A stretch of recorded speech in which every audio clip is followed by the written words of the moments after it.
Hi there, it's Dr. Slay again. I'm going to talk to you about guided reading now. So let me go ahead and get started and turn this into the slide share mode. Again, this comes from the Jan Richardson Next Steps to Guided Reading. So what is guided reading? And um, I think we've already started writing about what our preliminary thoughts about guided reading are. So just use this opportunity to think about, have you seen guided reading in place before? What do you remember about what you saw, the format, um, the scheduling, how the classroom was managed, how the teacher um, approached her groups? What did she do in the groups? And why is she doing guided reading?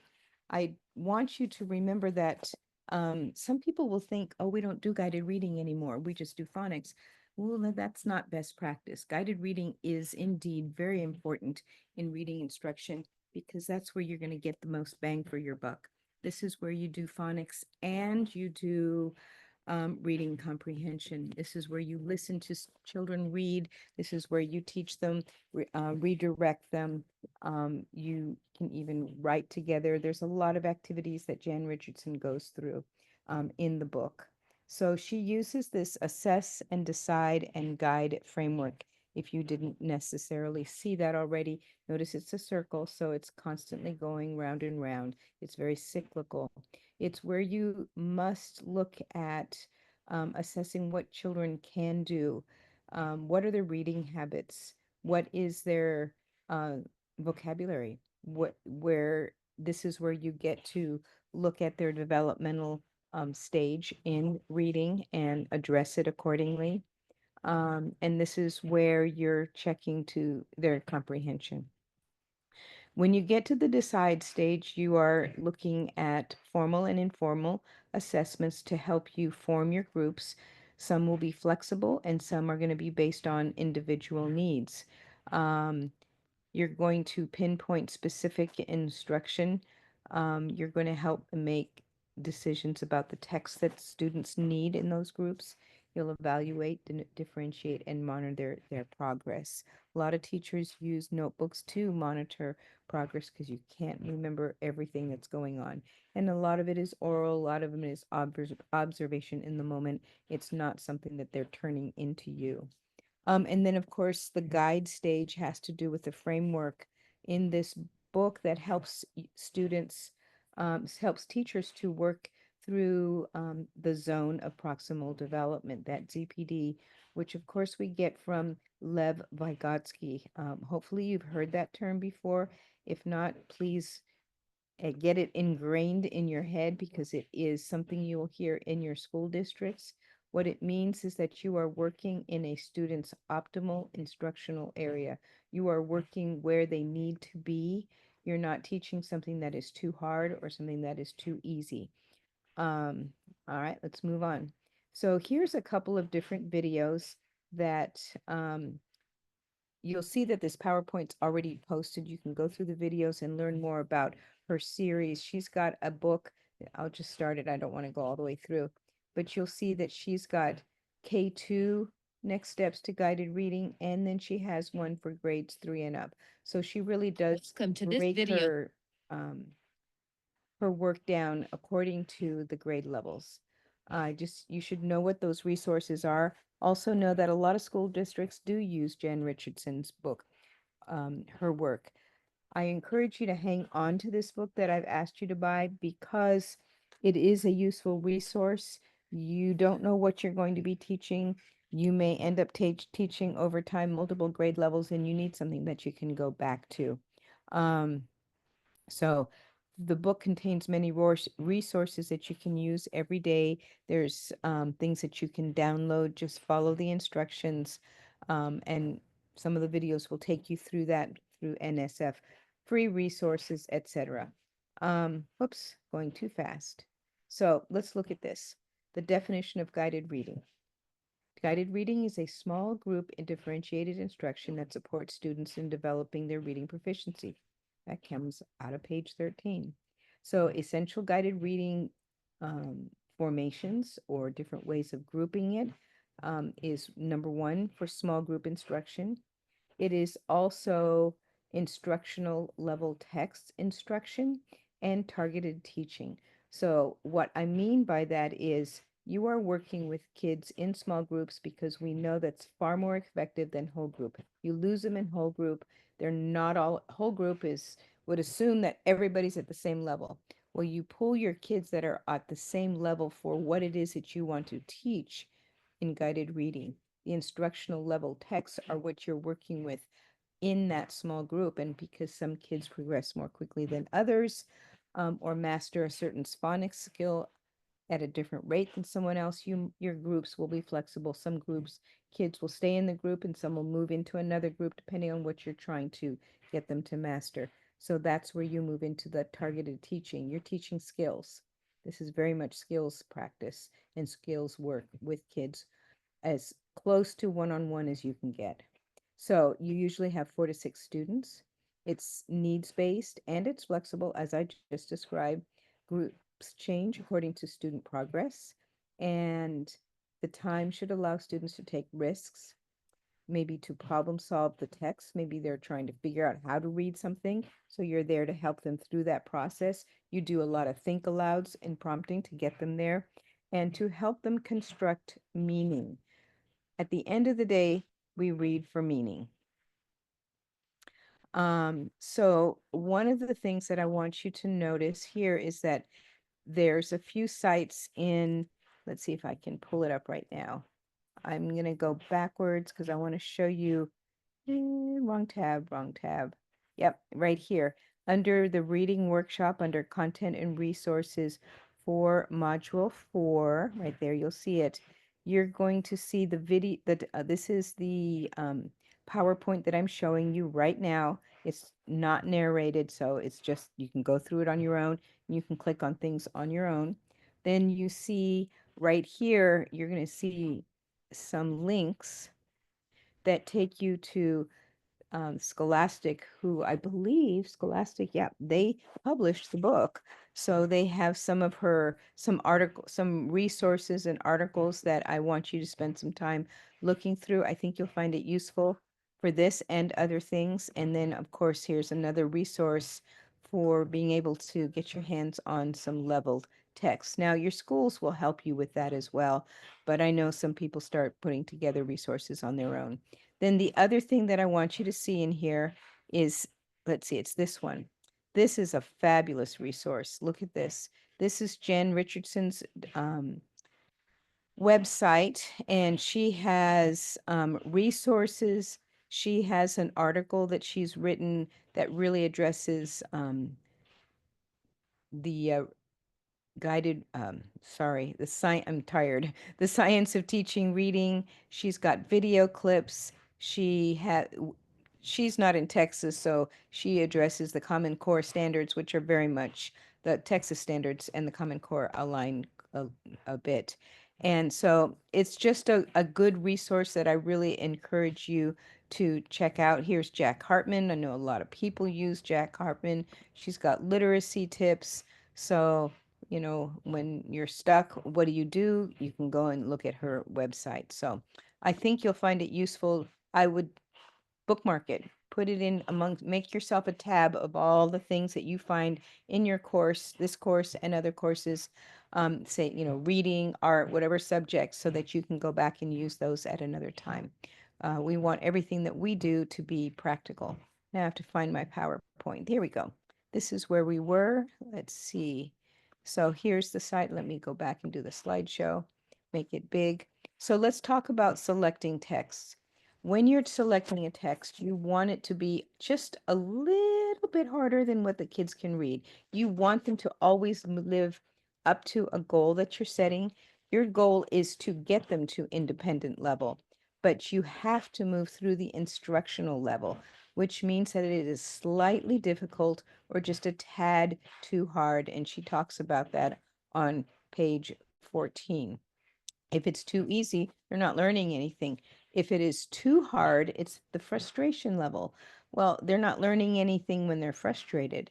So, and if it's already something that they can read fluidly, well, it's time to move something a little bit harder. And that's where you're working with them during that because you're able to guide them um, and teach them how to read something that's a little challenging. So it's about targeted teaching. You're using assessments to guide their instruction, to make decisions, to group students, to determine what critical skills and strategies they need. Um, and you're going to be targeting your instruction by observing what they're doing. That's, you can see a whole lot more when they're at your small group table through the questions that you ask, by listening to them read, by prompting them when they get stuck and coaching them in while they're reading to you. You will see all sorts of things going on in a guided reading group, and you will see those in some of those discussions that I post. I will be asking you to look at videos and make note of observations with that. So it's about balancing your reading program. Notice guided reading is in the middle. So guided reading is not a standalone process. It's combined with whole group instruction and independent practice. Remember, I said whole group instruction is for the whole group, and that should be minimal. First of all, the little ones can't sit that still for that long, and you honestly lose them. That's a very teacher-centered approach. Guided reading is a very student-centered approach. That gets you higher points on your evaluations, for example, because it's better for kids. Whole group instruction, for example, is where you might do your read alouds and your shared reading. Your independent practice is going to be where you have kids working truly independently because they've already been through your guided reading instruction. So every student is going to be at a different level of independent reading. That's where students can build their fluency because they're practicing what they already learned how to do. They're working on comprehension, and they're working on the reading strategies that you taught them during the guided reading time together. You want to pay attention when you're in classrooms and see, well, how do teachers manage all this? Look at all this color coding on this. It's a rotation schedule. You cannot by any means get to every group every single day, and you need to have a system in place. I'm not going to tell you what system is best. You need to work with your schools and look at your mentor teachers to see how they manage it because they're in the trenches. They know what works best in given all of the other things that you have to manage in a school day. So usually you map it out. It takes a very organized teacher to get it all done. I know a lot of questions are coming up in our discussions about how do we manage all of this? Classroom management is huge, and that's going to be something you're going to be looking at in the next chapter of the writing workshop book. It applies to reading as well because they're both workshop approaches. So notice that group one, for example, here on Monday, they might start out with guided reading, then they go into independent reading, then they work on word study. On Tuesday, group one starts with guided reading, then they go into comprehension, then vocabulary. So you're the guided reading lady. You're the one that they're working with. But this is where they get their opportunities for these other things like independent reading, vocabulary, which could be or something that's focused on word study. Looks like there's a focus poetry, so there's a special unit going on. So it really is a rotation, and once you get your system in place, similar to what I'm doing with you guys with our, I have a system in place. We have Tuesday and Fridays. Fridays gives you the week to work on something, and you got to check in, and it's my way of checking in with you. It's let's get halfway point at to the halfway point so that you are engaged throughout the course and not just in one day. And then on Tuesday, so you get it into your minds that there is a routine. Children, students thrive on routine, and they want a certain sense of predictability, which is what I'm also trying to do for you guys as well. So what are the things that you do in guided reading? Um, well, we talked a little bit about what I'm sorry, I have to backtrack. We talked about what you do during guided reading, but what do you do with the kids that are not in guided reading? Well, they might, because you got a lot of other stuff going on in the classroom. They might be working on book boxes. They might be working on buddy reading. They might be writing something that's coming out of the writing workshop. You've got readers theater, possibly, maybe working on poems and songs. Maybe they're doing a word study. You're going to learn a lot about word study in Reading 360. This is where they're going to be focused on spelling, maybe on their phonics. Maybe they're writing with something related to the word wall, listening to stories, maybe doing some oral retelling. They could be doing that into a recorder, or they could be doing it with a partner or another peer. It could be a place where there's computer work going on. And if they're older in the intermediate grades, they might be working on self-selected books that they either are writing or responding to or reading. So there's a plethora of things you can do, but this is just a list of activities. So here are some questions that teachers have about guided reading. They want to know what the difference is between guided reading and literature circles. I really want you to think about that. We're going to be doing, let's see, I'm sorry, no, I'm getting my glasses mixed up. Reading 350. If you took Reading 350 with me, you went through literature circles. Notice literature circles is a book club. It's where kids are discussing books and they have different roles that they adopt, so that they're reading books from different perspectives, like a discussion director or the vocabulary finder or a researcher or a passage picker, for example. That they're totally on their own. This is something that's driven by students and they're talking about books. It's very motivational. Most kids love it, but that's not guided reading because there's no guiding going on by you. Guided reading is where you are actually teaching writing in small groups. And how do you get everything done? Well, we've addressed that a little bit. You got to have a tight schedule and you have to know where you have to have a vision. You have to know where you're going and how you plot it out. So this is the lesson planning is huge. The structure and the routines you have make a difference. And you're going to be talking a lot about this in your what they call PLC, which is um, learning. I have now forgotten what that means. Professional learning circles. And these are things that you're going to be doing during your planning periods in your schools by grade level. Like some people call them grade level planning meetings. It's a non-negotiable. You go, but it's helpful when you're still learning the routines. How do you know if students are actually reading their self-selected text? Oh, that's such a great question. You'll know when you are tuning in to your kids, you will know. When they come to you and they're struggling, then you have to think, well, what's the connection between what they were reading on their own and how they're performing with you at the table? You have to learn how to monitor the class at the same time that you're teaching.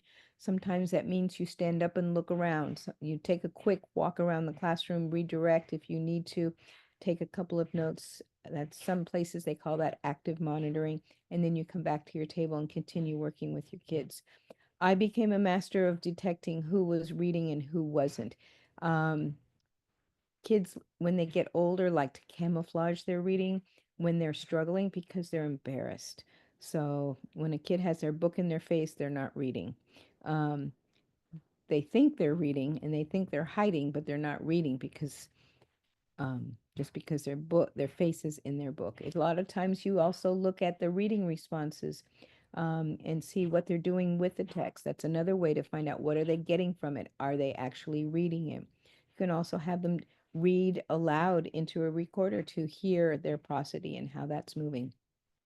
So how do you minimize interruptions? I think I addressed that a little bit when I talked about active monitoring. And it depends on what you're asking them to do in their centers or those other activities. Have you taught them how to behave in those? Have you taught them what to do if they get stuck?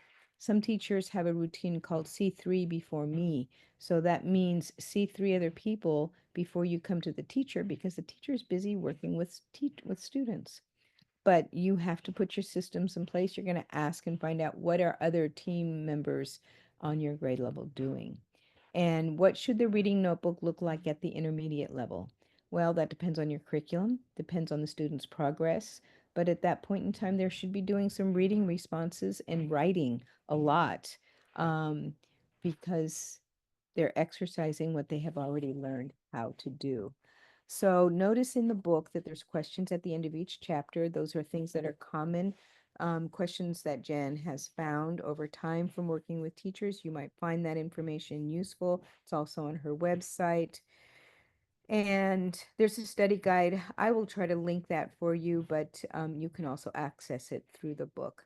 So I believe that takes care of everything for the guided reading. Let me just go back and see if there's anything here. Guided reading presentations. Um, let's see. I'm gonna go look in, not this one. I have a lot of tabs open. Week 4, let me go back here. And tasks and assignments. Um, chapter, there's the writing workshop. These were the ones that were already assigned. Small group sign up. We already talked about that. And here's the video. This is the thing that you're going to be doing that I couldn't show you in the last video I saw. So you're going to look through the pre-A, emergent, and video that are provided in on this resource. You're going to click on the link. You're going to need the password. Here it is. Notice it's lower KR. It's also posted in the book.